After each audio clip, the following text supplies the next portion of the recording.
Bonjour, je suis Monsieur Becker. En SVT, on étudie souvent la sélection naturelle et ses effets sur l'évolution de la fréquence des allèles dans une population.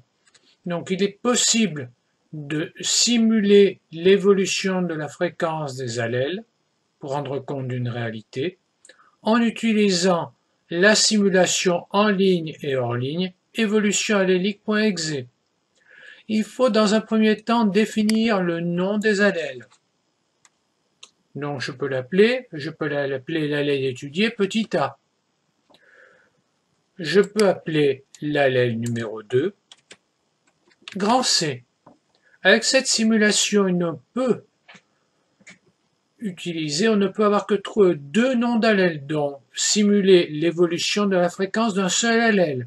Il faut ensuite définir la fréquence initiale. Je peux par exemple choisir un allèle qui est rare au départ. Ensuite, il va falloir attribuer des valeurs sélectives, c'est-à-dire des caractères plus ou moins avantageux associés aux différents génotypes. Plus un génotype est avantageux, c'est-à-dire plus il permet la survie de l'individu et sa reproduction, plus la valeur sélective se rapproche de 1.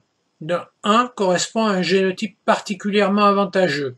Inversement, une valeur sélective de 0 signifie que l'allèle est délétère, qu'il est pratiquement mortel.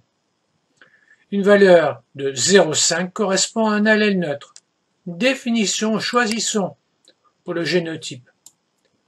Petit a, c'est-à-dire celui correspondant, l'homozygote correspondant à l'allèle étudié, une valeur sélective légèrement avantageuse, 0,55 par exemple.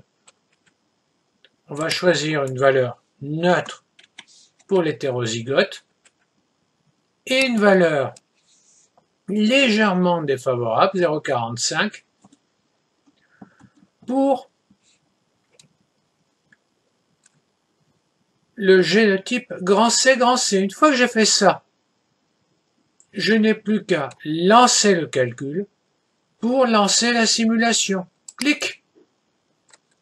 Ici apparaît l'évolution de la fréquence de l'allèle en fonction du nombre de générations, autrement dit en fonction du temps.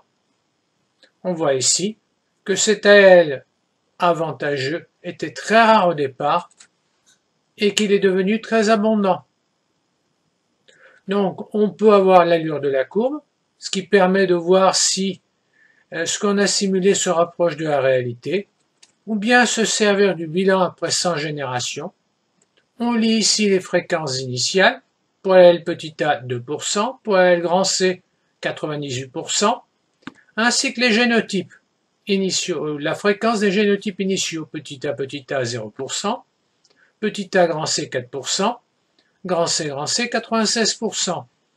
On lit aussi les résultats de la fréquence finale des deux allèles et des trois génotypes.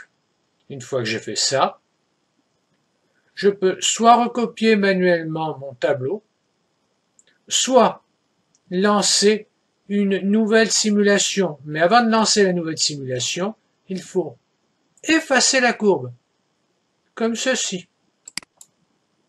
Ici, je vais pouvoir, avant de lancer la simulation, changer les paramètres. Donc je peux par exemple prendre 0,6, c'est-à-dire rendre l'allèle initial un peu plus avantageux. Je conserve 0,5 pour le génotype de hétérozygote et je peux prendre 0,4. Je pourrais aussi considérer ou prendre des valeurs, par exemple ici, considérer que le génotype grand C est avantageux. Donc une fois que j'ai changé les paramètres, je n'ai plus qu'à cliquer sur lancer le calcul.